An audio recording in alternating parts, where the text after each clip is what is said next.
Spooktober, my favorite time of the year. And what's Spooktober without a few spooks here and there? Spook alert!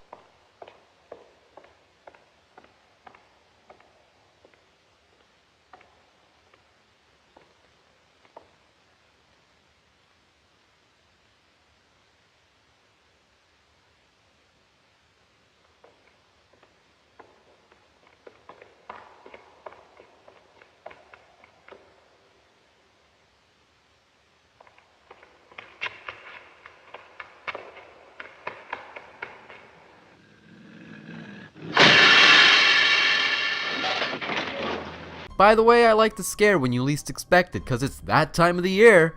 Anyway, I think it goes without saying that I love me some good old scary stories. However, the ones that always intrigue me the most involve the human monster, serial killers. You ever get the feeling you're being watched? Well, while browsing through Reddit, I found a story of someone who allegedly was targeted by a real-life serial killer when they were younger, and it genuinely gave me the creeps as I read it. So for today's video, I decided to read you this story. I will be reading it Spook Alert!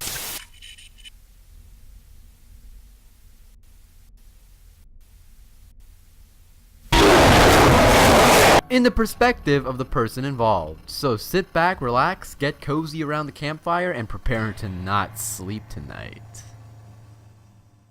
So this story happened back when I was in the 5th grade in 2005, when I lived in western Montana. My bedroom was shared with my 2nd grade sister, and we had a king-sized bed that we shared. To describe my house a little, our room was facing the backyard, but was a basement room. Basically, standing up, looking out the window in my room, I was eye level with the ground outside.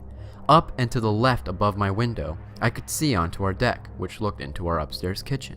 Anyways, this particular night, my sister and I were having a sleepover, and our friend was in the bed with us. When we were falling asleep around 1 a.m., our friend woke us up to show us that a deer was on our deck.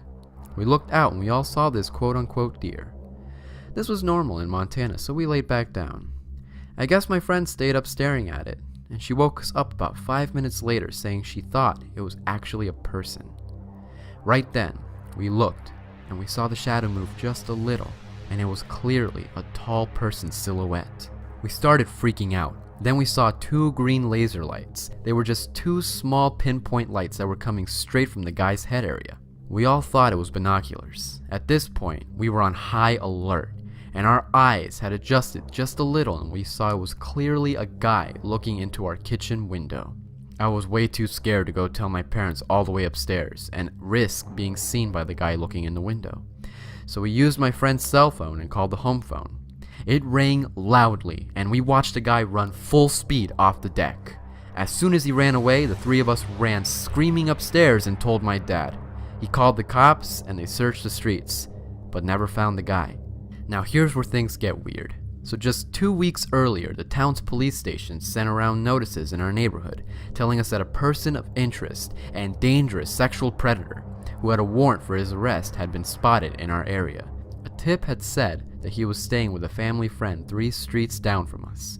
I remember this because I remember my mom, who was a bit paranoid at the time, drove us by the address of the house and made us very aware that this was going on and would not let us ride our bikes outside during this time. Turns out about 2 to 3 months later, the same man was apprehended for the kidnappings, abuse, and eventual murders of 2 children and their family in an Idaho city, only about 2 hours away from my house. In some of his interrogations, he confessed to stalking the kids by watching their homes at night with, you guessed it, night vision goggles. The same green lights we saw that night. I also one time found some obscure website that had some of his writings where he discussed living in Montana at various times, and discussed that right before killing this family, he was searching for children to kidnap. We were the same ages as the kids he kidnapped. I have no proof that he was the person looking in our window, but the evidence all adds up for me, down to the timeline and area I lived at the time. I researched this guy in depth, and he was a sick bastard. He has alleged encrypted diaries of his crimes and filmed the tortures he committed, so I consider myself blessed.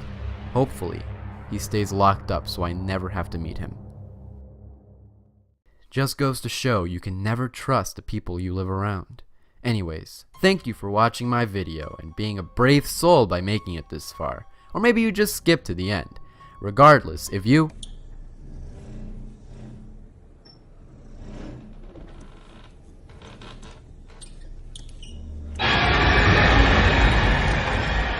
enjoyed this video, please show that like button no mercy!